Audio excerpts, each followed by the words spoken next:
नमस्कारम, मैं वैद्यराज संजय शाह आप सभी का स्वागत करता हूं। आजकल गर्मियों का मौसम चल रहा है। नॉर्मली ग्रीष्म ऋतु में जो है स्किन के प्रॉब्लम ज़्यादा रहते हैं, प्यास ज़्यादा लगती है, चक्कर आते हैं, डिहाइड्रेशन जिसको अपने बोलते हैं, थकान लगती है, काम करने का मन नहीं करता। तो ये सारी तकलीफ़ नॉर्मली ग्रीष्म ऋतु में देखी जाती है। तो सामान्यतः अपने देखें तो ऋतु परिवर्तन कुदरत का क्रम है और उसका प्रभाव अपने शरीर पे नहीं होना चाहिए या बहुत नहीवत होना चाहिए, जिससे हमारा जो रूटीन है वो डिस्टर्ब नहीं हो। परंतु हमारा यहाँ पे यह हालत नहीं है। हम देखते हैं ज़्यादातर लोग ऋतु के परिवर्तन के साथ बीमार होते हैं, परेशान होते हैं, उनका काम करने का, उनका रहन सहन ये सब बदल जाता है, क्योंकि हम लोग ऋतु के हिसाब से हमारे जो दिनचर्या हैं, हमारे खाने पीने की आदतें हैं, वो हम लोग नहीं बदलते हैं। अभी अपने ग्रीष्म ऋतु चल रही है तो उसी की ही बात करते हैं। तो सामान्यतः ग्रीष्म ऋतु में पसीना खूब होता है, शरीर से पानी निकलता है, तो सीधा उसको जोड़ लिया जाता है कि भाई पानी निकल रहा है तो पानी पियो।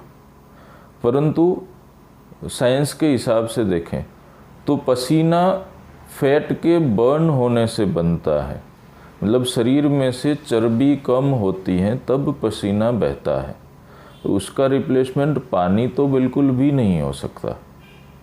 कई बार हम लोग देखते हैं कि खूब सारा पानी पी लेते हैं, 2 गिलास 3 गिलास 4 गिलास, उसके बाद भी ऐसा लगता है कि प्यास शांत नहीं होती, पेट भारी हो जाता है, सिर भारी लगने लगता है, मगर मुंह का सूखना बंद नहीं होता और प्यास शांत नहीं होती।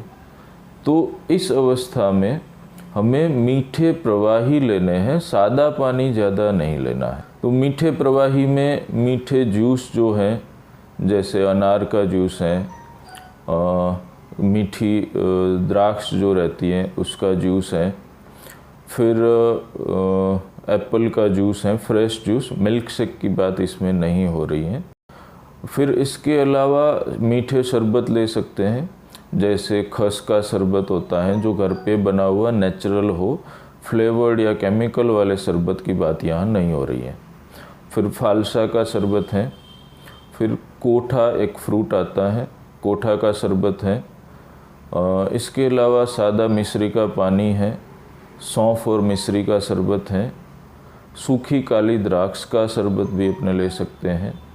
इसके अलावा मीठे प्रवाही जो अनाज से बनते हैं, जैसे गेहूं के आटे की राब है जो मिश्री और घी में मिला के बनाई जाती है, तो ये बहुत पतली बना के पी सकते हैं।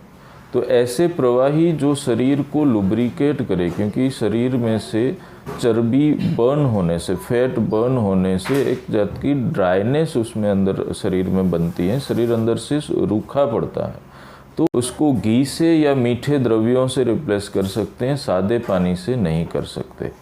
दूसरा, ज़्यादा पानी पीने से शरीर के अंदर के जो फ्लूइड होते हैं उसकी डेंसिटी कम होती है, जो शरीर के लिए नुकसानदेह रहता है। तीसरी बात कि धूप में काफ़ी सारा घूमना जिनको होता है उनके लिए विशेषतः ये इंस्ट्रक्शन मैं देना चाहूँगा कि धूप में रहने से शरीर गर्म हो जाता है।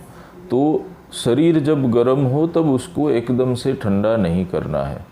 जैसे धूप में से आके सीधा पंखा के नीचे, फैन के नीचे या एसी में जाके बैठ गए या ठंडा पानी पी लिया, तो वो नहीं करना है। शरीर जब तक बिल्कुल नॉर्मल टेम्परेचर पे नहीं आ जाए तब तक पानी नहीं पीना है। ठंडा पानी तो बिल्कुल भी नहीं पीना है। एसी में नहीं जाना है। खूब सारा पसीना हुआ हो तब थोड़ी देर पसीना सूखने देना है, उसके बाद फैन के नीचे या हवा में जाएंगे। तो क्योंकि शरीर का टेम्परेचर एकदम से चेंज करने से शरीर बीमार होता है, तो ये बात विशेषतः ध्यान रखने जैसे। इसके अलावा ज़्यादा ठंड का चाह रखना वो गलत बात है। गर्मी है तो गर्मी से बचना है। उसका मतलब ये नहीं कि बहुत सारा फ्रिज का उपयोग करना है, हर ठंडी चीज़ें ही खानी पीनी है, एसी में रहना है। शरीर को नेचुरल टेम्परेचर में ही रखने की कोशिश करनी है। इसके अलावा आपको कुछ और सवाल हैं, कुछ जानकारी चाहिए, किसी विशेष बीमारी के ऊपर आपको कुछ जानकारी चाहिए आयुर्वेद के हिसाब से, तो आप कमेंट करके पूछ सकते हैं। मैं कोशिश करूँगा आपके सारे कमेंट का जवाब दे सकूँ। स्वस्थ रहें, निरोगी रहें। धन्यवाद।